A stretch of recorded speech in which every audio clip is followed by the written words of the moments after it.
The King in Yellow, in the Court of the Dragon, by Robert W. Chambers.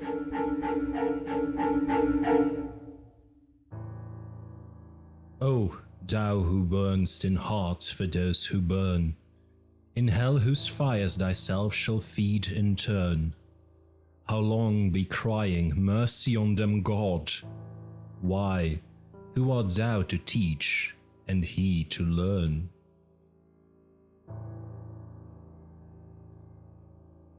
In the church of St. Barnaby, Vespers were over. The clergy left the altar. The little choir boys flocked across the chancel and settled in the stalls. A Swiss in rich uniform marched down the south aisle, sounding his staff at every fourth step on the stone pavement. Behind him came the eloquent preacher and good man, Monseigneur C.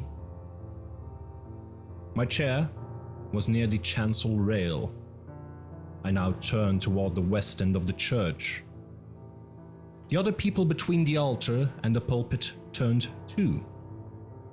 There was a little scraping and rustling while the congregation seated itself again. The preacher mounted the pulpit stairs, and the organ voluntarily ceased. I had always found the organ playing at St. Barnaby highly interesting. Learned and scientific it was, too much so for my small knowledge, but expressing a vivid, if cold, intelligence. Moreover, it possessed the French quality of taste. Taste reigned supreme, self-controlled, dignified, and reticent. Today, however, from the first chord I had felt a change for the worse, a sinister change. During Vespers it had been chiefly the chancel organ which supported the beautiful choir, but now and again, quite wantonly as it seemed, from the west gallery where the great organ stands, a heavy hand had struck across the church at the serene peace of those clear voices. It was something more than harsh and dissonant, and it betrayed no lack of skill. As it recurred again and again, it set me thinking of what my architect's books say about the custom in early times to consecrate a choir as soon as it was built, and that the nave, being finished sometimes half a century later, often did not get any blessing at all.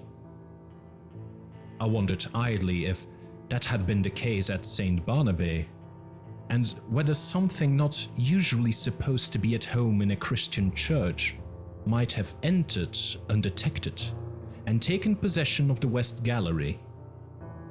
I had read of such things happening too, but not in works on architecture. Then I remembered that St. Barnaby was not much more than 100 years old, and smiled at the incongruous association of medieval superstition with that cheerful little piece of 18th century Rococo.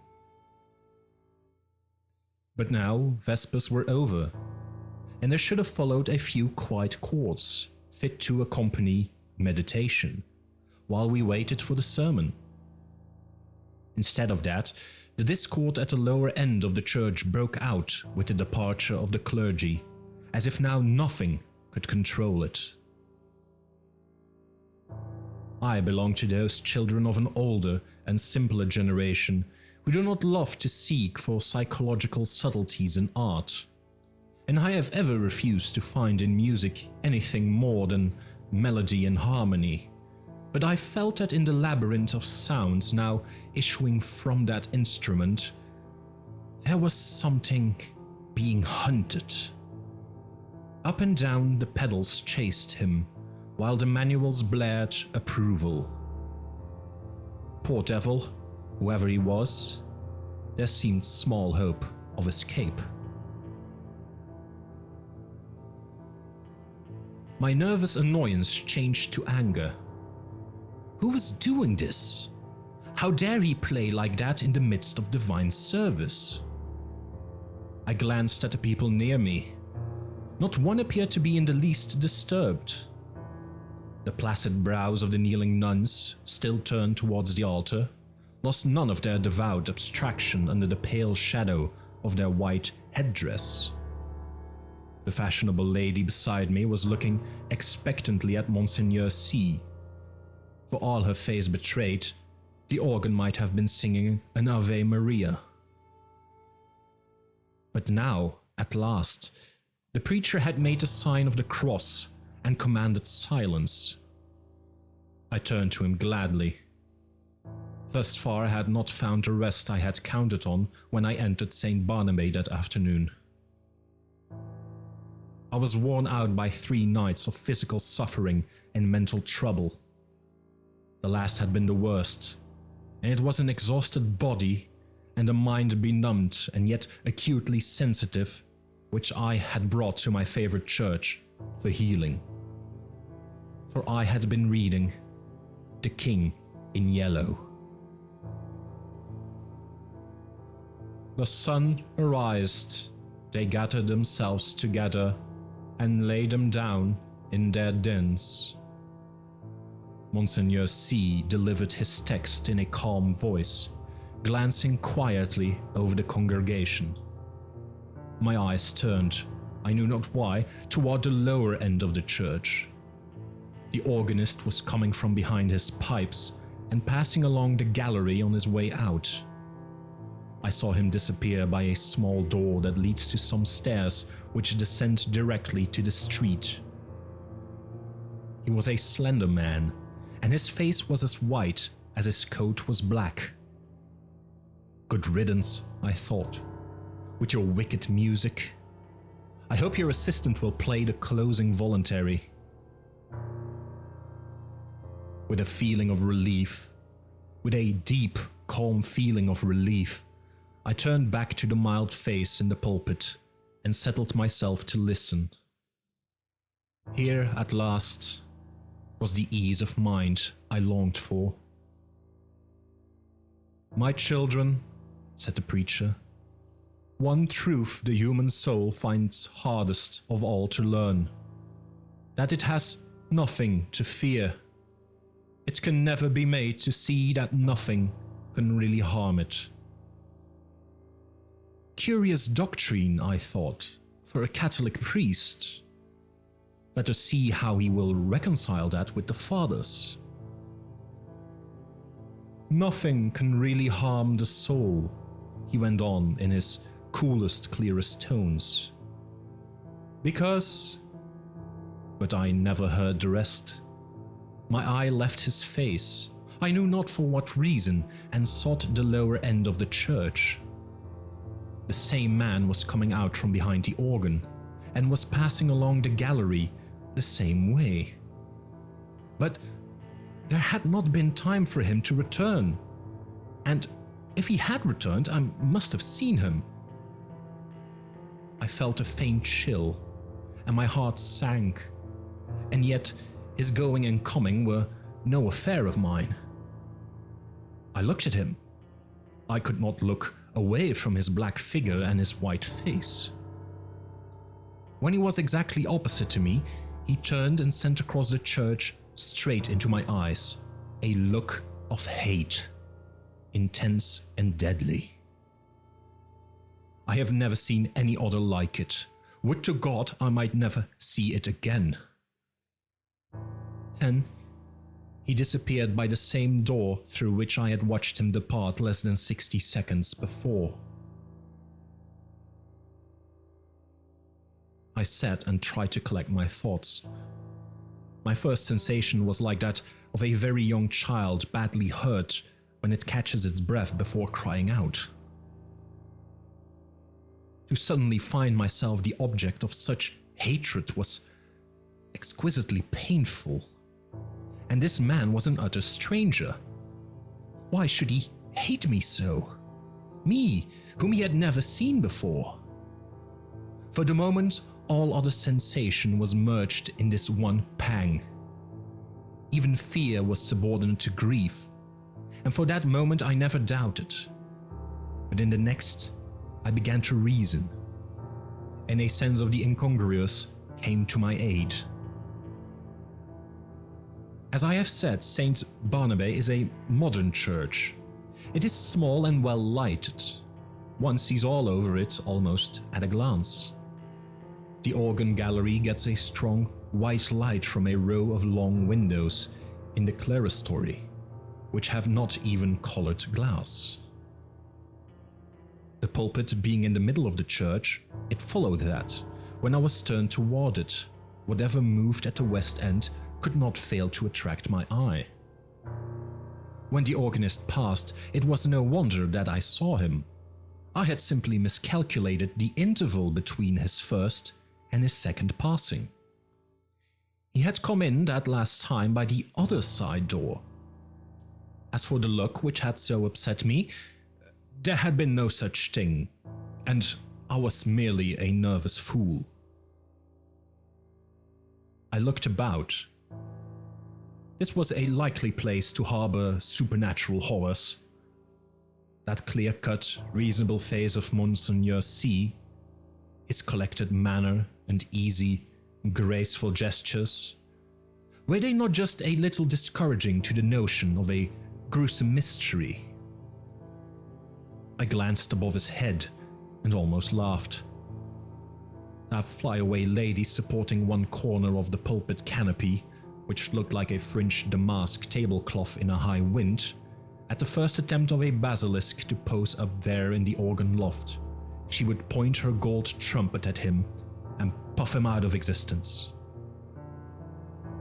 I laughed to myself over this conceit, which at the time I thought very amusing, and sat and chaffed myself and everything else, from the old harpy outside the railing, who had made me pay 10 centimes for my chair before she would let me in. She was more like a basilisk, I told myself, than was my organist with the anemic complexion. From that grim old dame to, yes, alas, Monseigneur C himself. For all devoutness had fled. I had never yet done such a thing in my life, but now I felt a desire to mock. As for the sermon, I could not hear a word of it for the jingle in my ears of "The skirts of St. Paul has reached, having preached as though Sixth Lent lectures. More unctuous than ever he preached, keeping time to the most fantastic and irreverent thoughts."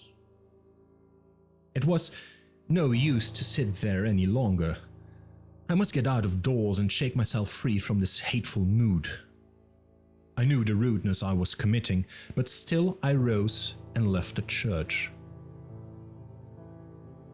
A spring sun was shining on the Rue Saint-Honoré as I ran down the church steps.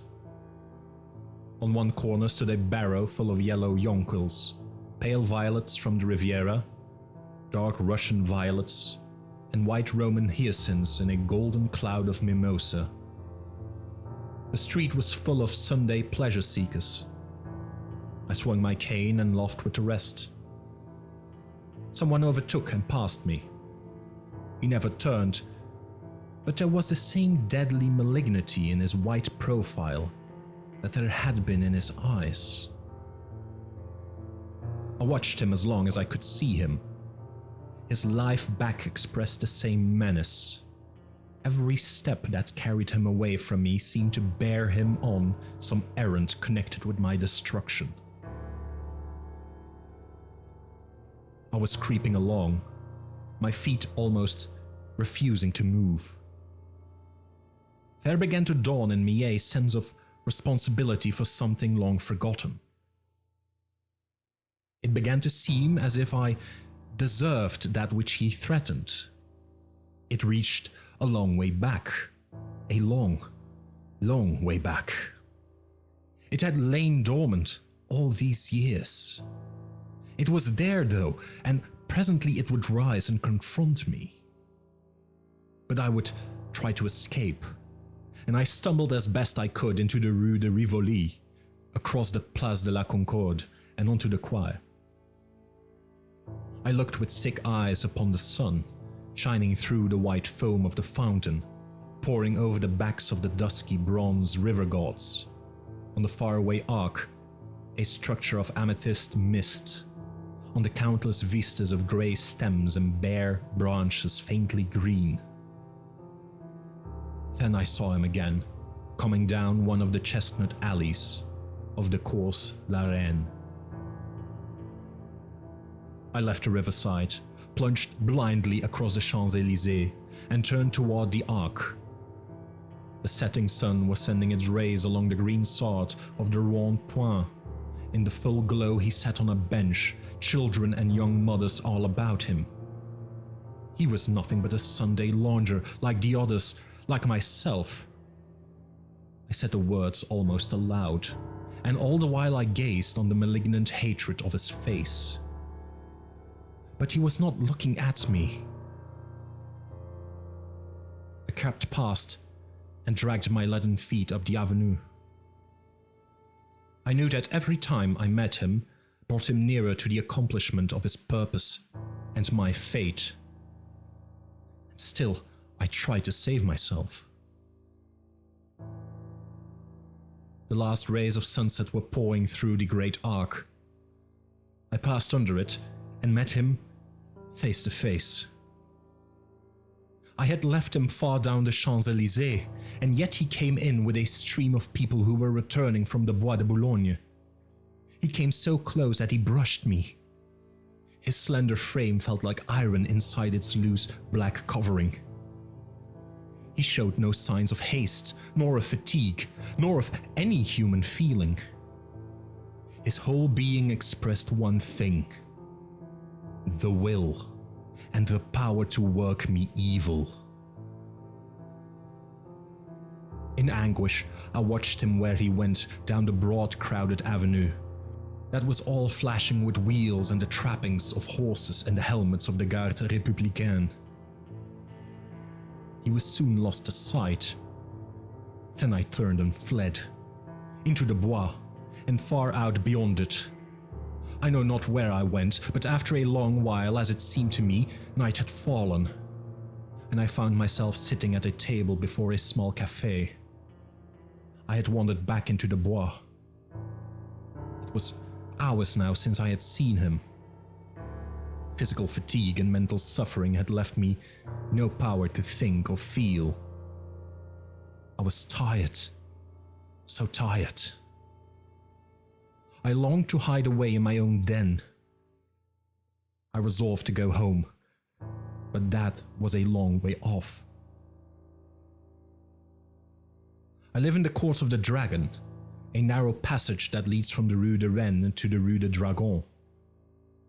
It's an impasse, traversable only for foot passengers. Over the entrance on the Rue de Rennes is a balcony supported by an iron dragon. Within the court, tall old houses rise on either side and close the ends that give on the two streets.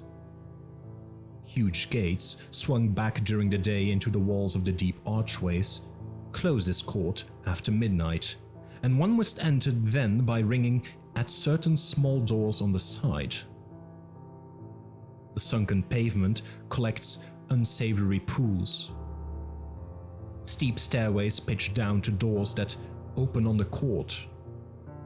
The ground floors are occupied by shops of second-hand dealers and by ironworkers.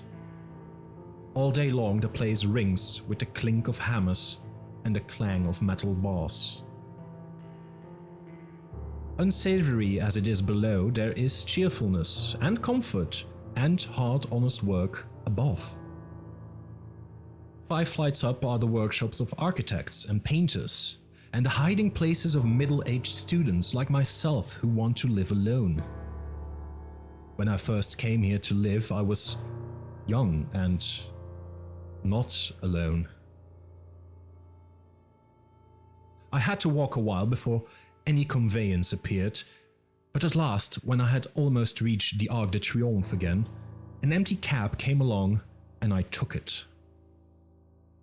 From the Arc to the Rue de Rennes is a drive of more than half an hour, especially when one is conveyed by a tired cab horse that has been at the mercy of Sunday fete makers. There had been time before I passed under the dragon's wing to meet my enemy over and over again, but I never saw him once, and now refuge was close at hand. Before the wide gateway, a small mob of children were playing. Our concierge and his wife walked among them, with their black poodle keeping order. Some couples were waltzing on the sidewalk. I returned their greetings and hurried in. All the inhabitants of the court had trooped out into the street. The place was quite deserted, lighted by a few lanterns hung high up, in which the gas burned dimly. My apartment was at the top of a house, halfway down the court, reached by a staircase that descended almost into the street, with only a bit of passageway intervening. I set my foot on the threshold of the open door. The friendly old ruinous stairs rose before me, leading up to the rest and shelter. Looking back over my right shoulder, I saw him, 10 paces off. He must have entered the court with me. He was coming straight on, neither slowly nor swiftly, but straight onto me. And now he was looking at me. For the first time since our eyes encountered across the church, they met now again, and I knew that the time had come. Retreating backward, down the court I faced him. I meant to escape by the entrance on the Rue du Dragon. His eyes told me that I never should escape. It seemed ages while we were going, I retreating, he advancing, down the court in perfect silence. But at last I felt the shadow of the archway, and the next step brought me within it. I had meant to turn here and spring through into the street, but the shadow was not that of an archway. It was that of a vault. The great doors on the Rue du Dragon were closed. I felt this by the blackness which surrounded me, and at the same instant I read it in his face. How his face gleamed in the darkness, drawing swiftly nearer. The deep vaults, the huge closed doors, their cold iron clamps were all on his side. The thing which he had threatened had arrived. It gathered and bore down on me from the fathomless shadows. The point from which it would strike was his infernal eyes. Hopeless, I set my back against the barred doors and defied him.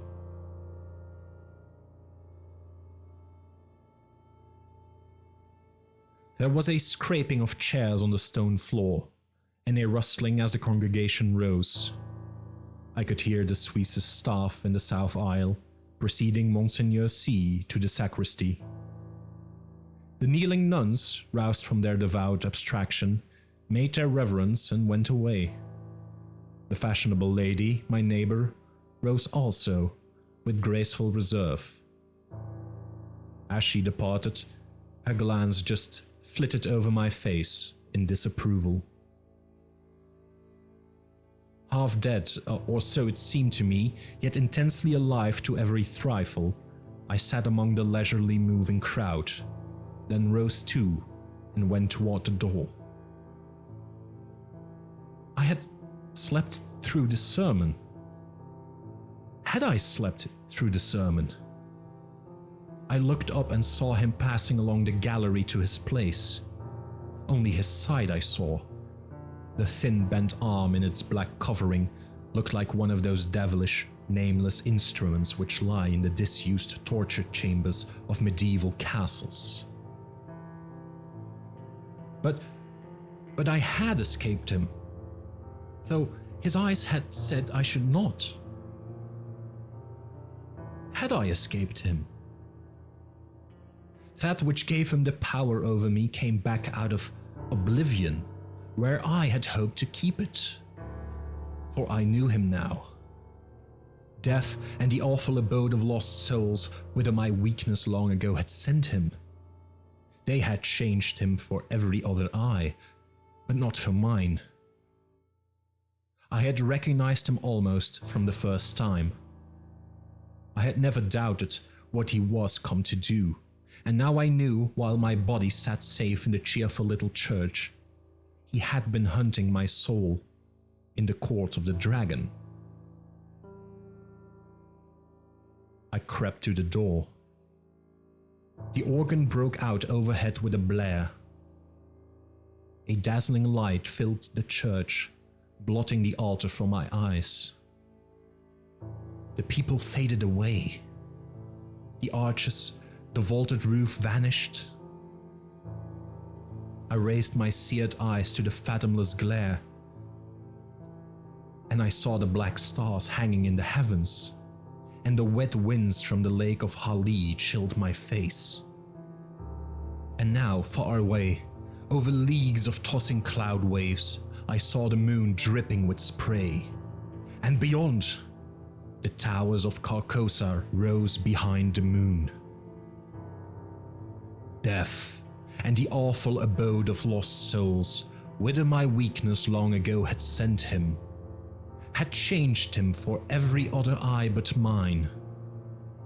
And now I heard his voice, rising, swelling, thundering through the flaring light, and as I fell, the radiance increasing, poured over me in waves of flame. Then I sank into the depths, and I heard the King in Yellow whispering to my soul, "It is a fearful thing to fall into the hands of the living God."